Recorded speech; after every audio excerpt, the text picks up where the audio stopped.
ఒక సామాన్యుడు జీరో స్థాయి నుండి తన తెలివితేటలతో ఎలా తన స్థాయిని 10 కోట్ల వరకు విస్తరించాడు అనేది పార్ట్ 1 వీడియోలో తెలుసుకుందాం. ఇప్పుడు ఒక సామాన్యుడు భారతదేశం మొత్తం చూపిని షేర్ మార్కెట్ వైపు ఎలా తిప్పాడు?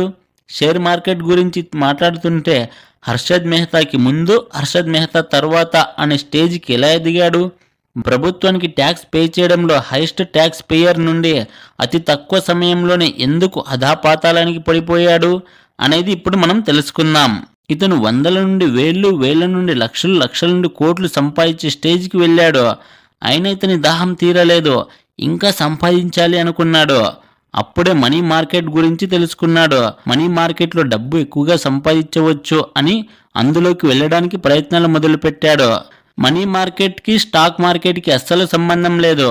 మనీ మార్కెట్ అంటే ఏమిటంటే బ్యాంకుకి డబ్బులు అవసరమైతే మరో బ్యాంకులో సెక్యూరిటీ బాండ్స్ని తాకట్టు పెట్టి డబ్బు తెచ్చుకుంటారు. ఇప్పుడైతే బ్యాంకుకి మరో బ్యాంకు డీలింగ్స్ చేసుకుంటాయి. కానీ అప్పట్లో ఆర్బీఐ రూల్ ప్రకారం బ్యాంక్కి డబ్బులు కావాలి అంటే డైరెక్ట్గా మరో బ్యాంక్తో డీలింగ్ చేసుకోవడానికి లేదు.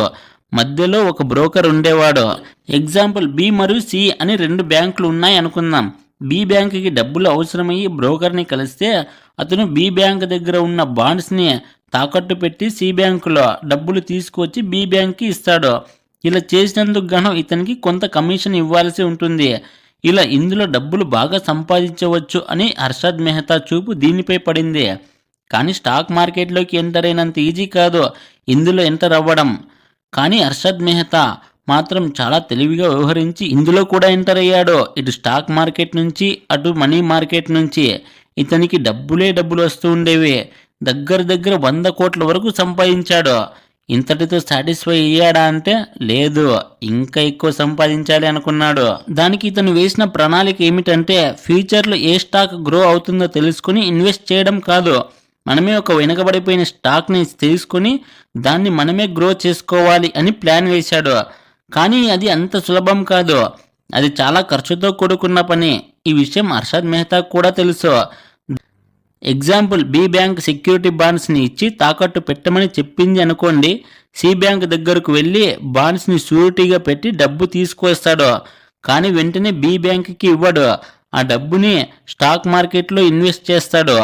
బి బ్యాంక్కి 14 రోజుల్లో డబ్బు ఇస్తాను అని చెప్తాడు. ఇక ఏ విధంగా ఇన్వెస్ట్ చేస్తాడు అంటే ₹2 స్టాక్ని ఎంచుకుని విపరీతంగా కొనేస్తాడు. అప్పుడు ప్రజలు ఏమనుకుంటారు? హర్షద్ మెహతా ఆ స్టాక్ని కొన్నాడు అంటే ఏమో ఉంది అని అందరూ ఆ స్టాక్ మీద పడిపోతారు. ఆ స్టాక్ ₹2 నుంచి ₹4 అవుతుంది. దీన్ని హర్షద్ మెహతా అంతటితో వదిలేయడు. ఆ స్టాక్ని ఆ విధంగానే పెంచుతూ పోతాడు. అలా ఏసీసీ కంపెనీ స్టాక్ని ₹200 నుంచి 3 నెలల్లోనే ₹9,000 వరకు తీసుకెళ్లాడు. ఇలా తీసుకువెళ్ళి ఎక్కువ మొత్తానికి స్టాక్ని అమ్మేస్తాడు. బేర్ మార్కెట్ని నమ్ముకొని కొంతమంది ఉండేవాళ్ళు. బేర్ మార్కెట్ అంటే షేర్స్ కింద పడిపోవడం, దాన్ని బేర్ మార్కెట్ అంటారు. వీటిని నమ్ముకొని రాకేష్ జుంజున్వాలా, రాధాకృష్ణ దమానీ లాంటి వాళ్ళు ఉండేవారు. వీళ్ళకి షేర్ మార్కెట్ పడితేనే డబ్బులు వచ్చేవి. కానీ హర్షద్ మెహతా షేర్స్ మార్కెట్ని దించట్లేదు, పెంచుతూ పోతున్నాడు. చాలామందికి అనుమానం హర్షద్ మెహతాకి అంత డబ్బు ఎలా వస్తుంది అని. కానీ ఎటువంటి క్లూ దొరికేది కాదు. ఇతనికి ఒకవేళ సి బ్యాంక్ డబ్బులు కట్టమని ప్రెజర్ చేస్తే డి బ్యాంక్ దగ్గర తీసుకొచ్చి కట్టేవాడు. బి బ్యాంక్ అడిగితే ఇంకో బ్యాంక్ దగ్గర తీసుకొచ్చి రొటేట్ చేసేవాడు. ఇలా చేసి చివరికి 1000 కోట్ల ట్రాన్సాక్షన్ నడిపేవాడు. దీంతో ఇతని దగ్గర డబ్బులు కదువు లేకుండా పోయింది. లగ్జరీ లైఫ్ని అనుభవించడం మొదలుపెట్టాడు. ముంబైలో 15,000 స్క్వేర్ ఫీట్లో ఇల్లు కట్టుకుని అందరినీ షాక్కి గురి చేశాడు. ఇక కార్లు అయితే 10-15 కార్లు ఉండేవి. Fiat Padmini, Hindustan Ambassador, Contessa classic లాంటి కార్లు ఉండేవి. కొత్తగా లెక్సాస్ LS 400 కార్ లాంచ్ అయింది. అది చాలా కాస్ట్. ఇండియాలో పెద్ద బిజినెస్ మ్యాన్లు కూడా తీసుకోలేదు. దగ్గర 50 లక్షలు ఉంటుంది. అలాంటి కార్ని హర్షద్ మెహతా తీసుకొని అందరినీ అవాక్కయ్యేలా చేశాడు. దీంతో కింద స్థాయి నుండి పై స్థాయి వరకు అందరి చూపు హర్షద్ మెహతాపై పడింది. ఇక ఇతను షేర్ మార్కెట్ని కింద పడకుండా పెంచుతూ పోతుంటే షేర్ మార్కెట్లో డబ్బు పెట్టిన ప్రతి వాడికి ఎక్కువ మొత్తంలో డబ్బు వస్తుంటే ఇండియా మొత్తం షేర్ మార్కెట్లో ఇన్వెస్ట్ చేసేవారు పెరిగిపోయారు. అప్పట్లో కేవలం ధనవంతులు మాత్రమే ఇందులో ఇన్వెస్ట్ చేసేవాళ్ళు. కానీ హర్షద్ మెహతా దెబ్బకి చిన్న చిన్న వ్యాపారస్తులు, మధ్యతరగతి కుటుంబాలు షేర్ మార్కెట్లోకి ఎంటర్ అయిపోయారు. ఈ దెబ్బకు హర్షద్ మెహతా పేరు దేశం అంతా మార్మోగిపోయింది.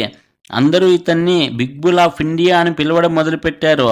ఇక ఇతనికి తిరుగులేదు అనుకున్న సమయంలో ఎవరో ఎస్బీఐ బ్యాంకులో 500 కోట్లు తీసుకొని షేర్ మార్కెట్లో ఇన్వెస్ట్ చేస్తున్నారని ద టైమ్స్ ఆఫ్ ఇండియాలో ఆర్టికల్ రావడంతో ఒక్కసారికి ఇది ఇష్యూ అయింది.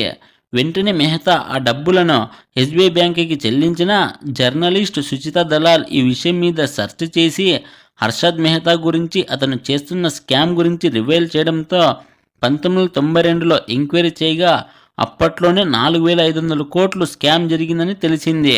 దీంతో భారతదేశమే కాదు ప్రపంచమంతా ఇది హాట్ టాపిక్గా మారిపోయింది. దీంతో హర్షద్ మెహతాని నమ్ముకుని ఇన్వెస్ట్ చేసిన వాళ్ళందరూ దివాలా తీశారు.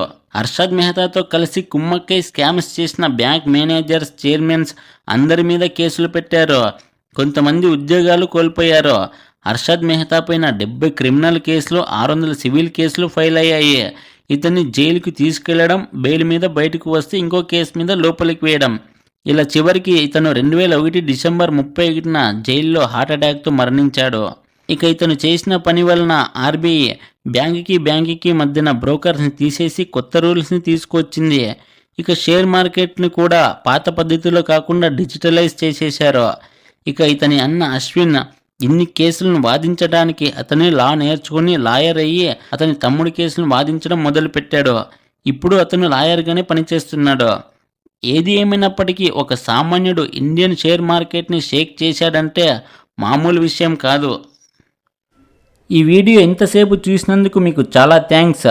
మీరు ఈ వీడియోకి రేటింగ్ కూడా ఇవ్వచ్చు.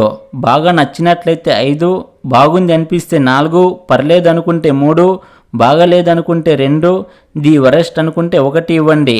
మీ ఒపీనియన్ని కామెంట్ ద్వారా తెలియజేయండి. మీకు నేను చెప్పిన ఎక్స్ప్లెనేషన్ నచ్చితే లైక్ చేయండి. అలాగే మరిన్ని మంచి టాపిక్స్ కోసం ఎన్ఏకే ఛానల్ని సబ్స్క్రైబ్ చేసుకోండి.